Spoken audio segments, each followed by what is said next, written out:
हमारे चैनल को सब्सक्राइब करें, बेल आइकन दबाएं, वीडियो को अंत तक देखें। नमस्कार दोस्तों, आज की कहानी है राधा जी की मृत्यु कैसे हुई। भगवान श्री कृष्ण से राधा पहली बार तब अलग हुई जब मामा कंस ने बलराम और कृष्ण को आमंत्रित किया। वृंदावन के लोग यह खबर सुनकर बहुत दुखी हुए। मथुरा जाने से पहले श्री कृष्ण राधा से मिले थे। राधा कृष्ण के मन में चल रही हर गतिविधि को जानती थी। राधा को अलविदा कह कृष्ण उनसे दूर चले गए। कृष्ण राधा से ये वादा करके गए थे कि वो वापस आएंगे, लेकिन कृष्ण राधा के वापस नहीं आए। उनकी शादी भी रुक्मिणी से हुई। रुक्मिणी ने भी श्री कृष्ण को पाने के लिए बहुत जतन किए थे। कृष्ण के वृंदावन छोड़ने के बाद से ही राधा का वर्णन बहुत कम हो गया। राधा और कृष्ण जब आखिरी बार मिले थे तो राधा ने कृष्ण से कहा था कि भले ही वो उनसे दूर जा रहे हैं, लेकिन मन से कृष्ण हमेशा उनके साथ ही रहेंगे। इसके बाद कृष्ण मथुरा गए और कंस और बाकी राक्षसों को मारने का अपना काम पूरा किया। इसके बाद प्रजा की रक्षा के लिए कृष्ण द्वारका चले गए और द्वारकाधीश के नाम से प्रसिद्ध लोकप्रिय हुए। भगवान श्री कृष्ण के नहीं लौटने से राधा गुमसुम हो गई थी। राधा के माता पिता ने जबरदस्ती उनका विवाह उनके विवेक को देखते हुए किसी और से करा दिया था।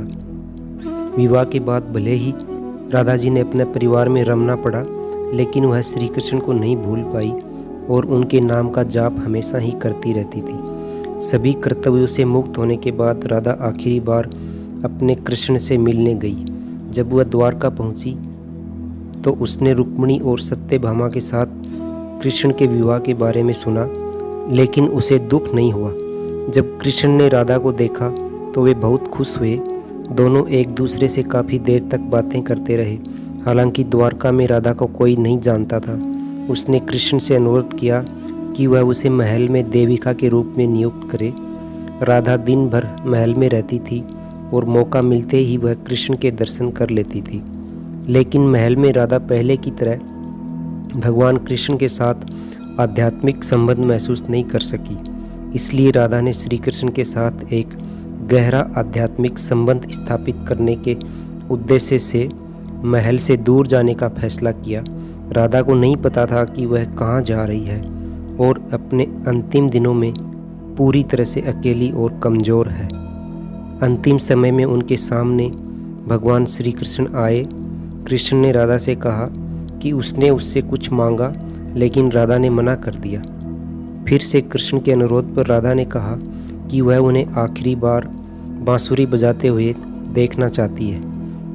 श्री कृष्ण ने एक बांसुरी ली और बहुत ही सुरीली धुन में बजाने लगे। श्री कृष्ण दिन रात बांसुरी बजाते थे जब तक राधा ने अंतिम सांस नहीं ली और आध्यात्मिक रूप से कृष्ण के साथ विलीन हो गई। बांसुरी की धुन सुनकर राधा ने अपना शरीर त्याग दिया। राधा की मृत्यु के बाद श्री कृष्ण जी को बेहद दुख हुआ। राधा की मृत्यु को भगवान कृष्ण सहन नहीं कर सके और प्रेम के प्रतीकात्मक अंत के रूप में उनकी बांसुरी को तोड़कर झाड़ियों में फेंक दिया।